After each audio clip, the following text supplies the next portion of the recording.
Hey, there are sales happening right before your eyes. You're missing them. Stick around and I'll tell you how. This is the Franchise Pitfalls and Profit Show. Each week, we bring you the challenges and triumphs of being in the franchise development and consulting business. The things you need to make money faster. And now your host, one of the most successful franchise developers in North America, Don Schin. All right, you're probably thinking I'm crazy, but I'm telling you, you are missing sales. So let me talk about what I mean. First of all, let's say you're driving down the road. Has this ever happened to you? Driving down the road, maybe with your lovely bride, maybe you've got kids in the car, your family, and bam! No, I don't mean you got into a car accident. What I mean is you're still getting into a wreck. So you're not in a car accident, God forbid, but you didn't have a car accident, but you are facing a wreck and you're in a wreck and it's going to ruin your completely enjoyable trip or day or time with your wife and your kids.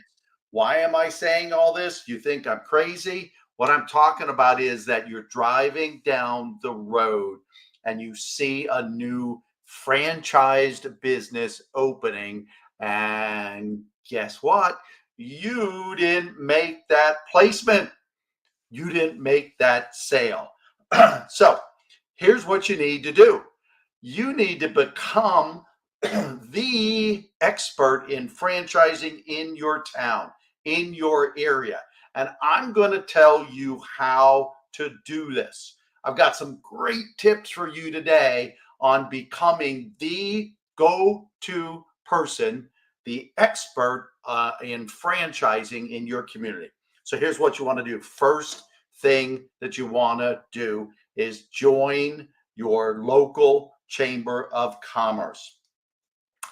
You know, when I first got started in franchising, first started my own business, honestly, I had no idea what a chamber of commerce was. Eventually, I won Volunteer of the Year award. Eventually, I got asked to be on the board of directors of the largest chamber in my area. And so you've got to get involved in your business community. And the best way to do that is to join your local chamber. Now, after I sold my businesses 15 years later, and I sold my franchised businesses, which I had across 2 states, I let the community, the chamber community, the business community where I lived, I let them know that I had transitioned and I was building a different company and I was building a new company and I was building a company that not only sold just one franchise, but it represented almost 400 franchises. So, very, very key is to become involved in your chambers of commerce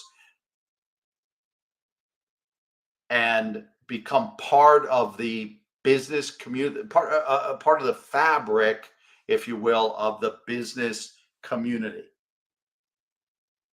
You know what? I've only run into one or two other franchise brokers or franchise consumers, consultants, fran dev type people. Honestly, in 25 years, I think only ever run into one or two of these people. So this is it is a huge opportunity for you to get in and amongst the business community with movers and shakers. The executives of chambers of commerce are people that really know what's going on in the business community.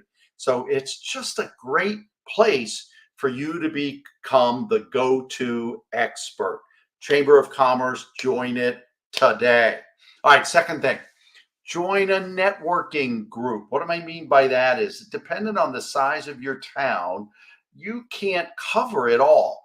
And when you join one of these, like a BNI or a Network in Action or a LaTip, or even sometimes local networking groups, you get the opportunity to educate a group of 15 to as many as maybe 30 or 40 other sales or business people that are constantly in the community. Plus, they have their own circles of influence beyond what they do in their business. The bottom line is you're almost creating a de facto sales team. You're educating them as to what you do. You're teaching them what to hear, what to listen for, what to be able to identify when they see your ideal prospect.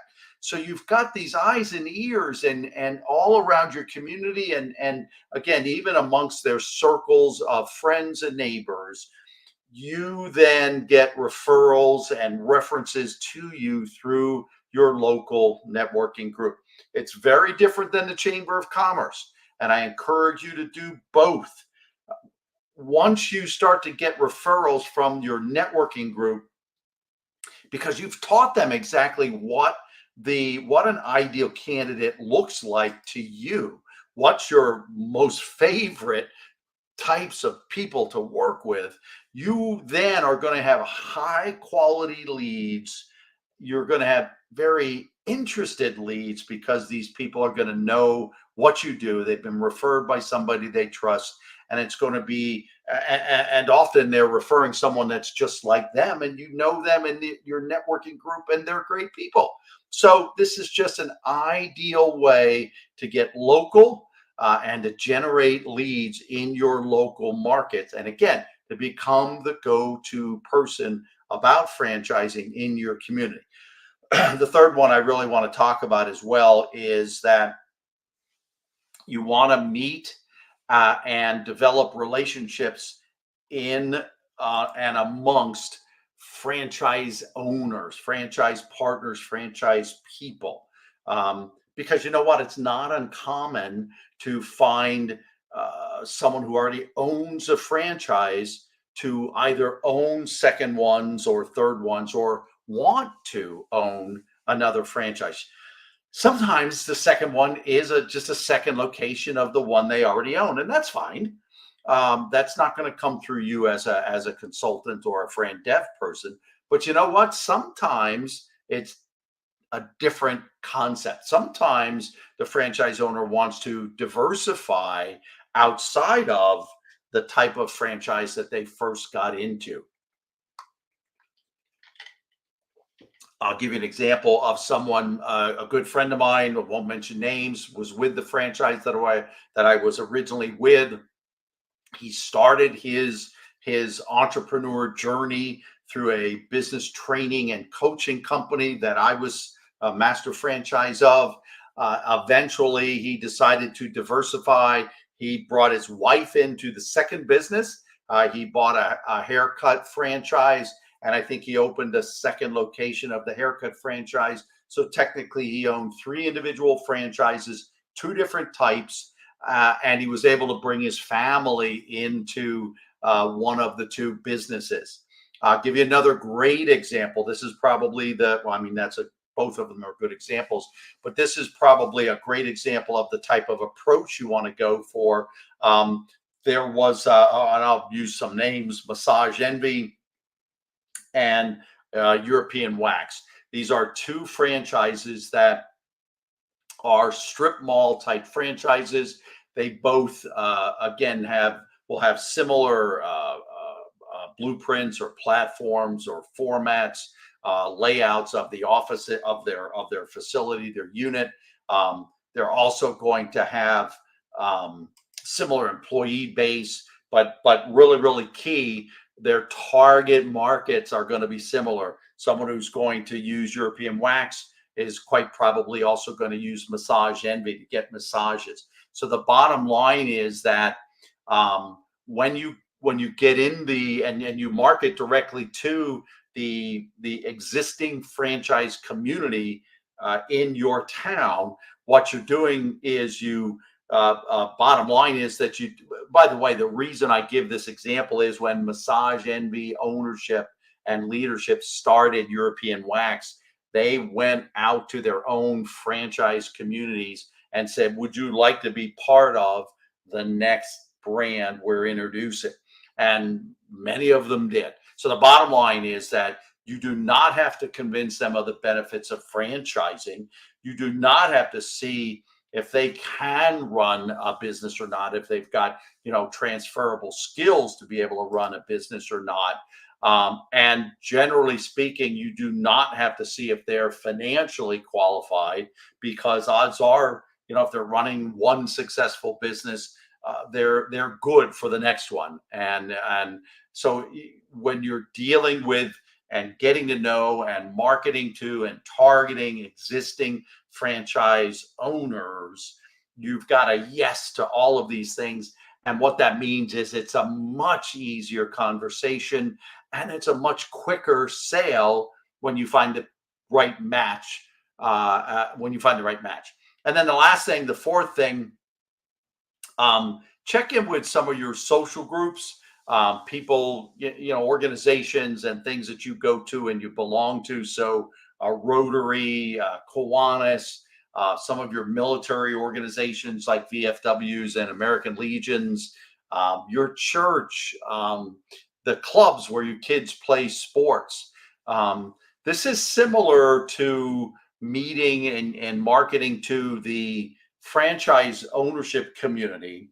Um, but you'll be able to explain what you do when you're talking with people in these organizations, in these circles. You're going to get to meet business owners in general there as well. An existing non-franchised business owner can still be a target market, very similar to the franchising conversation. Um, the approach I would take is that, have you ever thought about growing your business through alternative revenue streams or through business acquisition? So again, you want to walk them through owning businesses that have different services, non-competing services that sell to the same clientele. Businesses that are non-competing that often have, and you can cross-train employees, or will have similar type employees in the business that they own versus the second business. Again, maybe they have businesses that they already have garage space or warehousing space, and the second business maybe also needs that. All of these things will make it easier, even for the standalone independent business owner, to also want to be potentially grow through a franchise. Also, a lot of times, independent business owners recognize how long it actually took them to get their first business off the ground. So when you speak franchising to them, they're going to be immediately see that they can ramp up that franchise business faster than they ramped up the independent business that they started. So, the last thing I wanted to leave with you, the last thought I want to leave with you, is that you've got two things, and I talk about this a lot. You've got two types of investments that you can make. The obvious one is dollars, money. You can invest money in lead generation. You can invest money in marketing. The second investment I'm going to talk to you about is investing your time. What is an investment? An investment is something that you put something in and you expect a return from it. And so I have for years thought of my time as an investment. And I want you to know these strategies of getting local, the ones I've just described, will help you, generate leads. It will be marketing in your communities, but it's going to be the time investment than it's going to be an investment out of your pocket. So this is not only an opportunity that I'm going to say collectively, the franchise development, the franchise broker, the franchise consulting, the franchise advising space and industry is missing. I'm going to tell you it's one that will not cost you a lot of money. A couple of membership fees maybe, but it's really not going to cost you a lot of money. It will require you to invest some time. So join a chamber, join a networking group, connect with your existing franchise ownership community, and then lastly, work your social networks, your social groups in your area. Do these things and you will stop missing the sales that are right in front of your eyes. Also, hey, if you got value today, please subscribe to my YouTube channel.